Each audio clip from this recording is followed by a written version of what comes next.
श्री भागवत सुधा सागर 14वां अध्याय भक्ति योग की महिमा तथा ध्यान विधि का वर्णन 11 स्कंध है।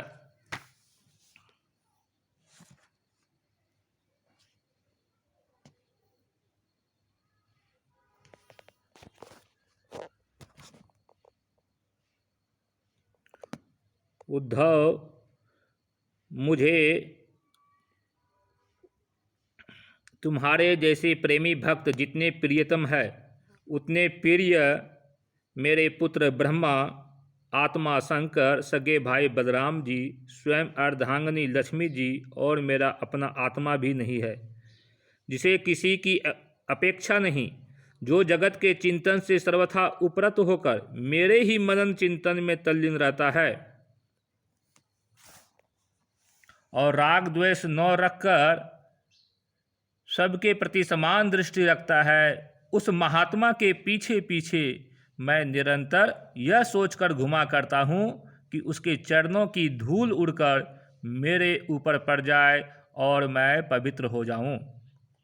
जो सब प्रकार के संग्रह परिग्रह से रहित है, यहाँ तक कि शरीर आदि में भी अहंता ममता नहीं रखते, जिनका चित्त मेरे ही प्रेम के रंग में रंग गया है, जो संसार की वासनाओं से शांत उपरत हो चुके हैं और जो अपनी महत्ता उदारता के कारण स्वभाव से ही समस्त प्राणियों के प्रति दया और प्रेम का भाव रखते हैं, किसी प्रकार की कामना जिनकी बुद्धि का स्पर्श नहीं कर पाती, उन्हें मेरे जिस परमानंद स्वरूप का अनुभव होता है उसे और कोई नहीं जान सकता, क्योंकि वह परमानंद तो केवल निरपेक्षता से ही प्राप्त होता है।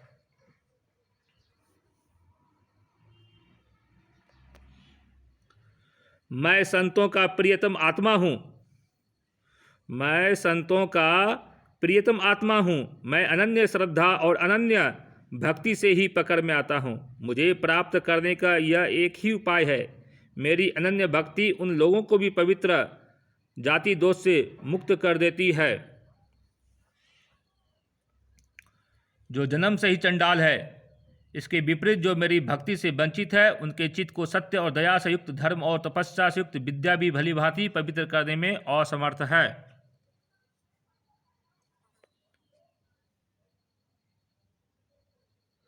भैया उद्धव, मेरा वह भक्त न केवल अपने को बल्कि सारे संसार को पवित्र कर देता है।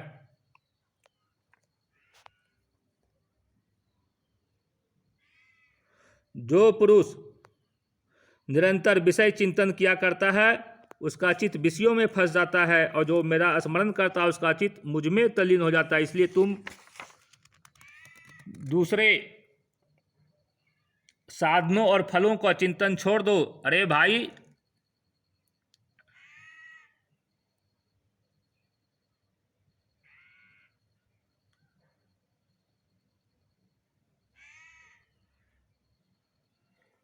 संयमी पुरुष स्त्रियों और उनके प्रेमियों का संग दूर से ही छोड़कर पवित्र एकांत स्थान में बैठकर बड़ी सावधानी से मेरा ही चिंतन करे।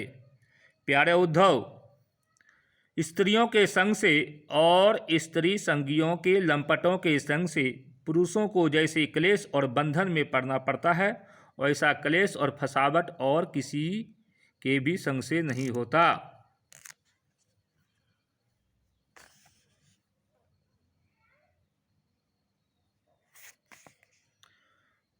भगवान श्री कृष्ण ने कहा, प्रिय उद्धव, जो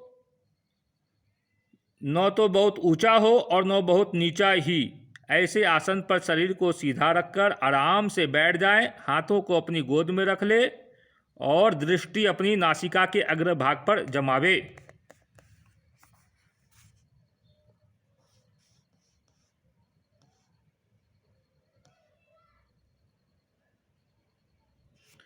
बुद्धिमान पुरुष को चाहिए कि मन के द्वारा इंद्रियों को उनके विषयों से खींच ले और मन को बुद्धि रूप सारथी की सहायता से मुझ में ही लगा दे, चाहे मेरे किसी भी अंग में क्यों न लगे। जब सारे शरीर का ध्यान होने लगे तब अपने चित्त को खींचकर एक स्थान में स्थिर करे और अन्य अंगों का चिंतन न करके केवल मंद मुस्कान की छटा से युक्त मेरे मुख का ही ध्यान करे। तब चित्त मुखारबिंद में ठहर जाए, तब उसे वहाँ से हटाकर आकाश में स्थिर करे।